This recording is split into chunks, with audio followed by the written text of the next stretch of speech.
As mains 2026 is fast approaching, it becomes very important to focus on how to increase your marks.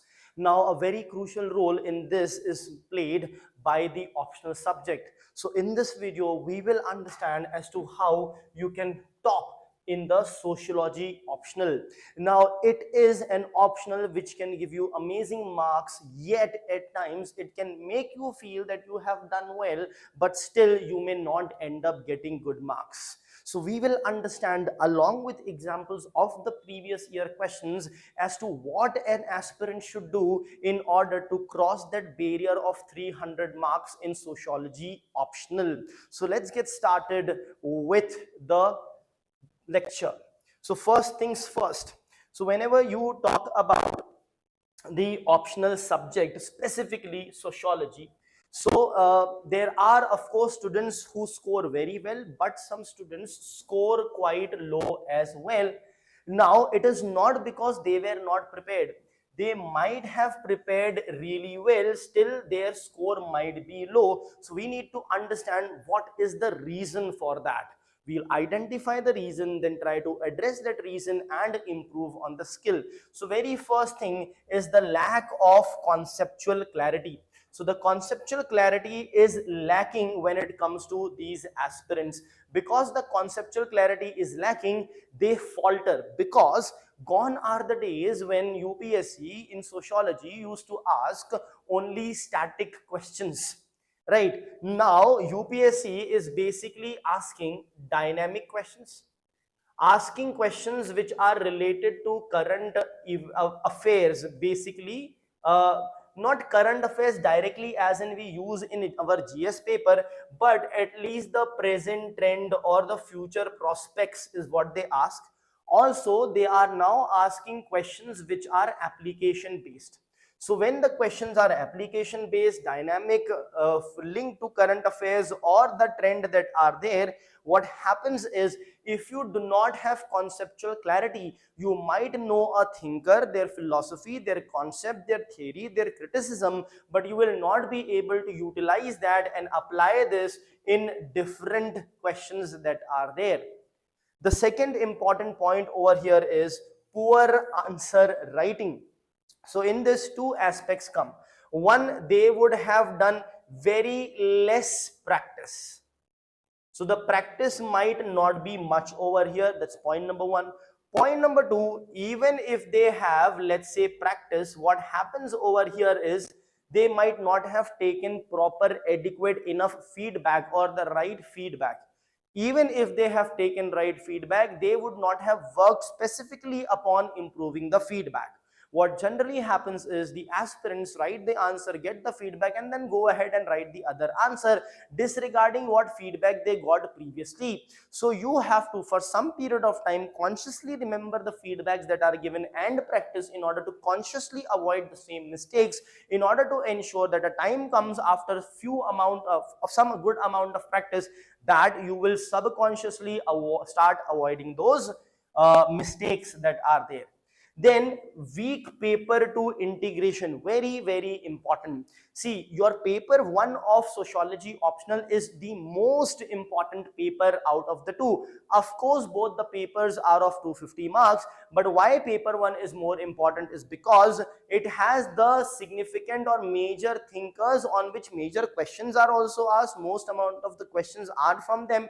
Not just that, these thinkers can be utilized to explain the trend and the happening in the Indian society, in the Indian context as well. So you will be utilizing the paper 1 thinkers in paper 2. Now this integration plays a very important role, and a lot of students simply miss this integration of paper 1 with paper 2. So if you miss it, if you restrict yourself to paper 2 alone, their thinkers alone, you don't apply the theories that you have studied in paper 1, then your marks are going to drastically decline, which will not be a good thing, of course, for you. Right? So that is another issue which the people face, which the aspirants face. Next is the inability to think like a sociologist. Right? Now, think like a sociologist. How can you start thinking like a sociologist? For example, if you are giving any argument, what does happen is the aspirants simply keep on giving opinions and not an argument. They simply say what they feel is right or wrong, and they don't get marks. Why? Because opinion is the lowest form of knowledge. Even if it is your opinion, you mention it, you say it in an assertive manner, but you need evidence to back it up. You need statistics to back it up. You need proofs to back it up. You need theories to back it up. You need sociological terms to back it up. Without these things, what is going to happen is your answer will not carry any weightage, and again you will score less. So these are the mistakes in front of you which we need to avoid if you want to score high marks in sociology, which can be a game changer for you. Right, so these are the mistakes that the aspirants are doing. Now let us understand as to what UPSC actually wants from an aspirant. Right, so first of all, they are not looking for you to understand how much do you know. See, that does not mean that without knowing also you can clear it, but the idea is that even if you know, you may still not be able to answer the questions. So that means they're not checking how much do you know, but of course you should know enough to be able to write the answer. But they don't stop over here. This is a bare minimum which is given, that you have to know the syllabus, the concept, the theories and everything, and you should remember so that you can utilize that knowledge. But they don't stop here. What they want is, can you explain society using sociological concepts? They are looking for, can you explain the society or the things that is happening in the society, and not just in any kind of language, words or nomenclature, but in sociological concepts, using sociological theories, sociological terms, sociological thinkers, so on and so forth, in a very evidence based manner. That is what is UPSC is testing. Okay, so every good answer, what should a good answer include? A good answer should have a clear sociological concept, whatever it is. Sometimes the question looks very generic and the answer also becomes generic, but the answer needs to be sociological. It will become sociological if you use a clear sociological concept in that. Next, you have to link it with a relevant thinker. That is non-negotiable. There should not be, there might come an exceptional case, but there cannot be an exceptional case. The case can only be that you are not remembering or you are not able to. But there should not be a single question in sociology optional, even a 10 marker, even a short note, which should go without you mentioning a sociological theory or a sociological thinker and their concept. So that becomes important. Next is current example. Right, so whatever the social issue, the social theory, the theme on which the question is asked, please try to give the current example. Even in paper one, you can at times give India related example as well, but at least current example is non-negotiable over here. Right, you can use other thinkers and their researches and their examples, but add current affairs linkages over here. Next is critical. Now, whatever it is, a short note or maybe a question, depending upon the demand of the question, of course, the weightage to the critical analysis will change, but you will have to do critical analysis of a theory, of a concept that is being asked for from you. Okay. And then a balanced conclusion. Okay. So the conclusion should be forward looking, right? Here you have to conclude it in a balanced manner. They may ask whether this theory is applicable in an Indian context or not. So apply it properly and end in a balanced manner. Balanced manner does not mean you mention it's 50-50 applicable and not.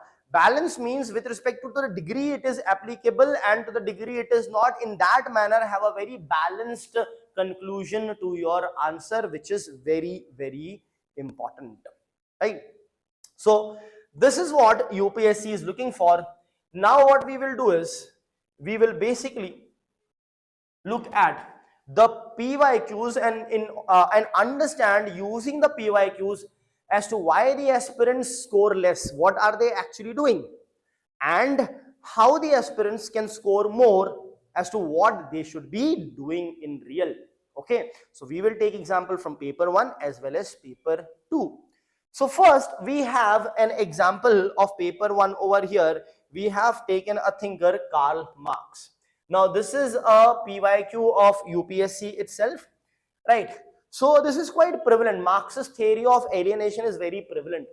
So you can be given to write a short note on alienation, or you can be given discuss Marx's theory of alienation.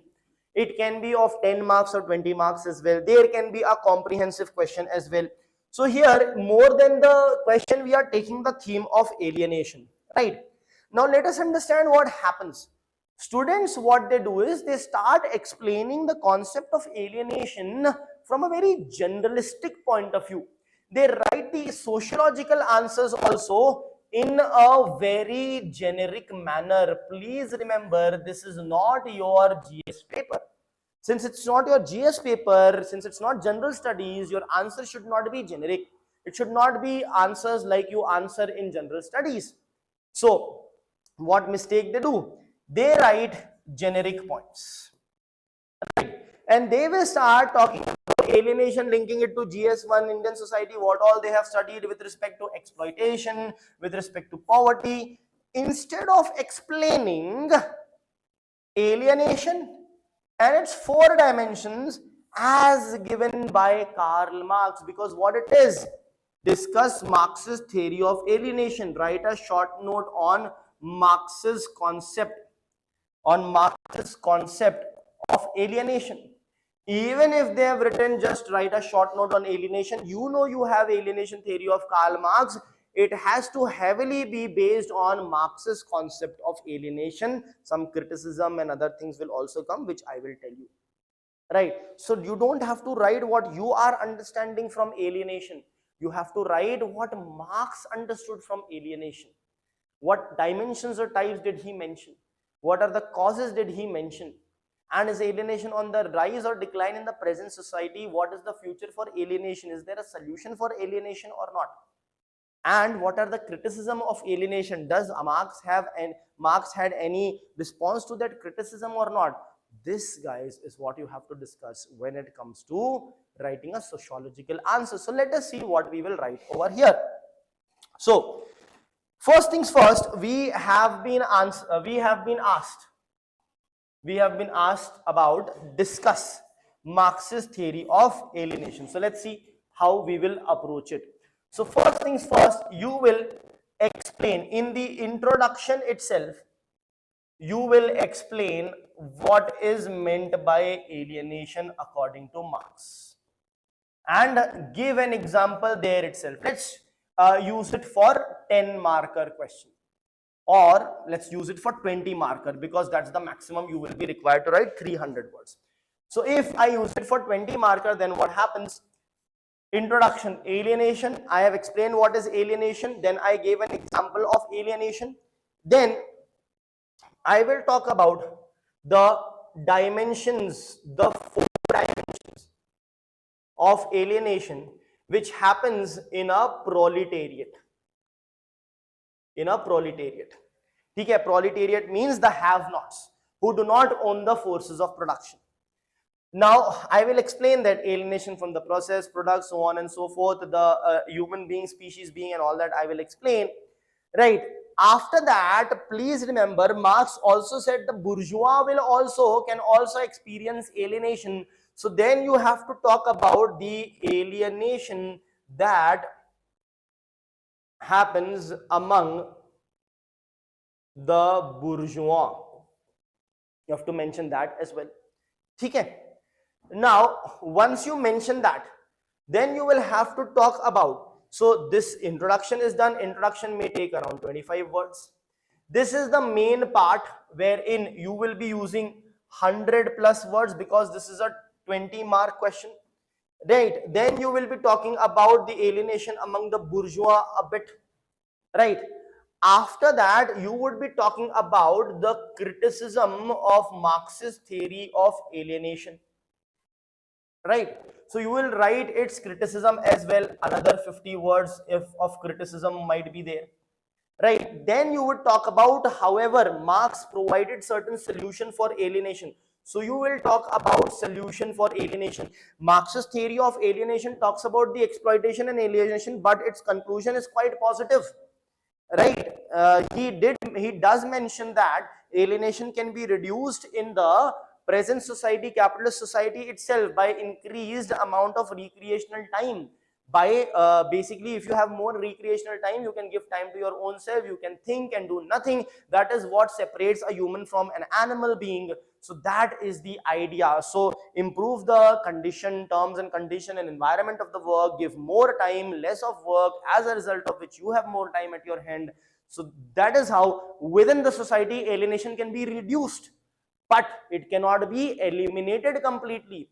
Complete elimination of alienation will happen only with the establishment of communism. So that is a permanent solution of alienation. So what you will do is, solution you will talk about in present society, how can you solve it, and permanently how can you solve the issue of alienation. So 150 50, that is 200, and another 25. So again here you may use around 50 words, and 25 words you use to conclude your answer, right? So this is how you will be approaching and utilizing all the sociological terms which Marx has used, which has to be used in this. And here, when you criticize, use thinkers criticism, other thinkers criticism to criticize, and then provide the solution over here. So this is how you will approach. If you write this answer, if you like answers to this level, you will sure get more than 300 marks. You will sure you're going to basically be one of the toppers in sociology, and that will increase your chance of getting the personality test call. Now, what is the edge that you get over others? Very few will write the alienation about the bourgeois. Very few will focus good enough on this. Everyone will write this. So this an example in the present context is going to be your edge to get more marks than others. I hope that's clear. Let us now apply the same logic, apply the same skill in GS paper, not GS paper, sorry, optional sociology optional paper 2 as well. So here's an example of a question that has been asked in 2024. The Marx one was of 2023. This one, PGS paper 2, is of 2024. So here the question asked is, discuss the changing nature of caste in contemporary India. Discuss the changing nature of caste in contemporary India. Now again, what problem? This problem is perennial. It's same for paper 1 as paper 2. What the aspirants do is they start writing generic points only. So here also the students write GS style current affairs instead of applying concepts like Sanskritization, dominant caste, westernization. Desanskritization should also be added over here. Desanskritization.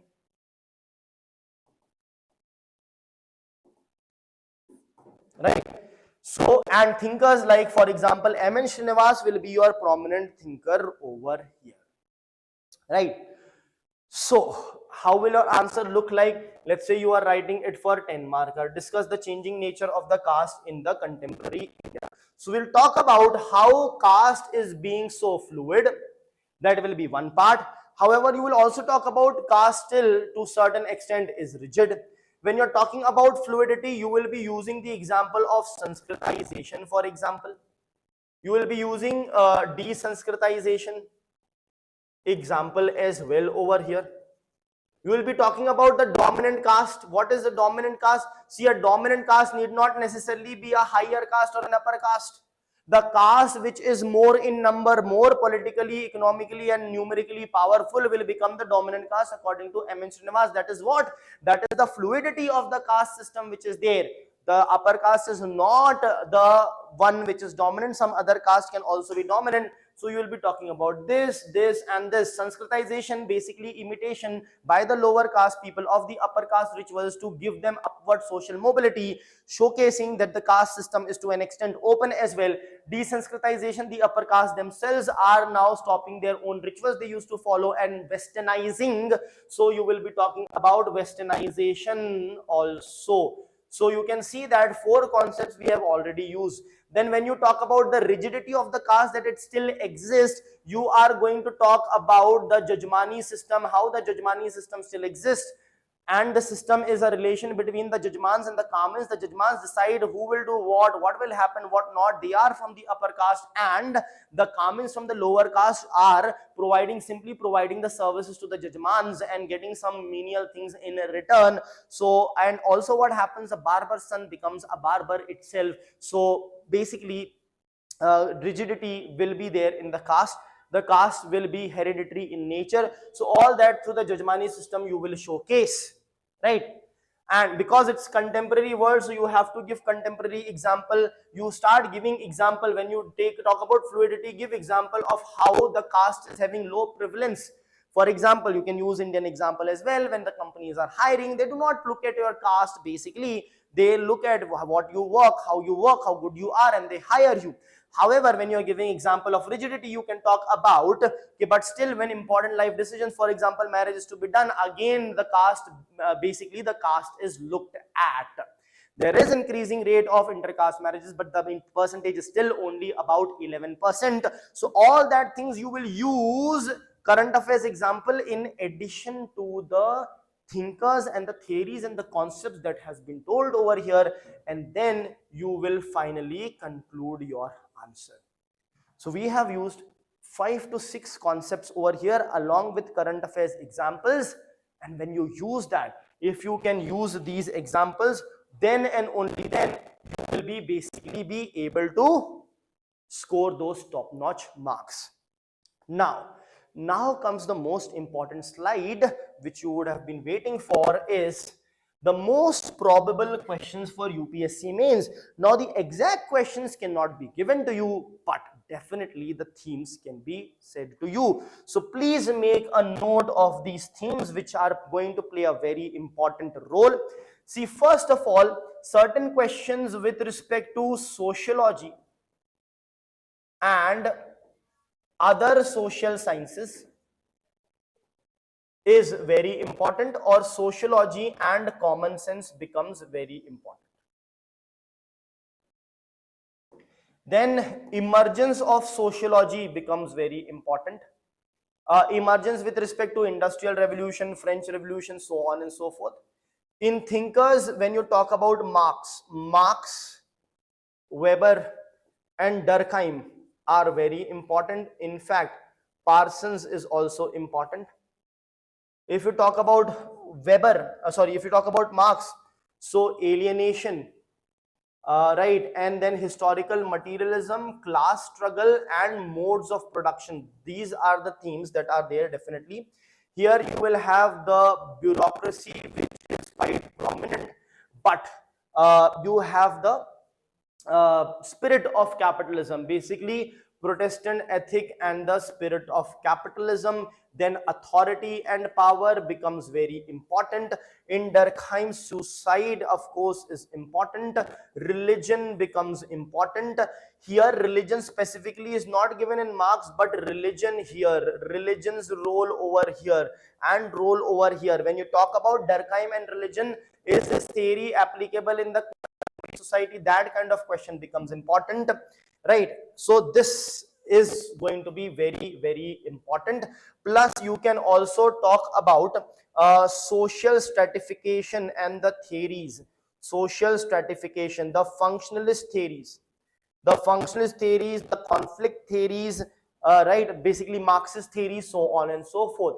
If you look at paper 2, what becomes important is the caste system, the idea or the approach with respect to caste system, with respect to G.S. Ghurye, and you have M.N. Srinivas, and then you have Andre Bete. Then you have basically A.R. Desai and his take on India's national movement. becomes very, very important.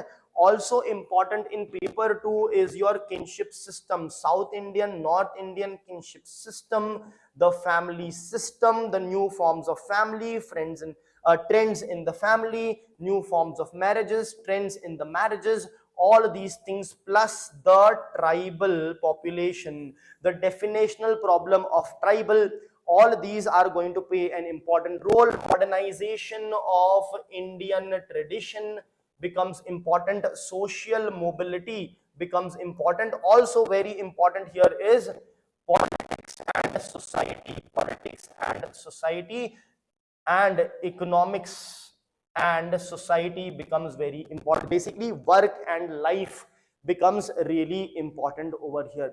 So the things that I have told you over here, half of the paper will be from these things and the extended parts of this. So I hope you are very well prepared for this. There will always be, almost certainly be, a question on sociology and some other social science or sociology and common sense. So with respect to different subjects, you should have your introduction, conclusion, the thinkers that you will use, etc. The examples should be ready. And if you do that, that is when you can top sociology. And if you do, you stand an amazing chance not just to get the personality test call, but to see your name in the final list. So wish you all the best from Legacy IAS Academy itself, right? We all hope that you do well and we see your name in the final list. Thank you.